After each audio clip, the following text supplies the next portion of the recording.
cute! So, unbox my new camera with me!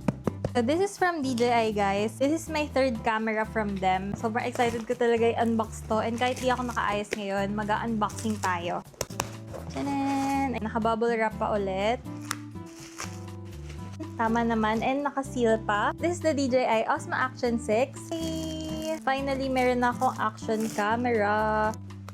In-order ko pala guys is standard combo lang. Kasi itong Osmo 360 ko is adventure combo na. So meron akong tatlong batteries from this na pwede ko rin magamit sa Action 6. So sa standard combo, ang kasama lang is locking screw, isang battery, USB-C cable, adhesive base, and dual direction quick release mount.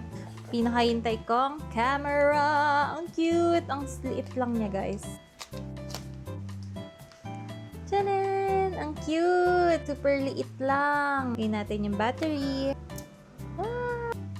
Since ito yung current setup ko, pwede ko na agad gamitin itong tripod ko here. Ayan. Ito na. Meron na ako agad na setup. And change ko na lang siguro yung settings nito para dun sa same settings dito sa Osmo 360 ko, para same sila ng colors. Finally, kompleto na yung action camera ko. Meron na akong Action 6, meron na akong 360 cam, and meron na rin ako gimbal, which is yung Pocket 3. So, finally, kompleto na.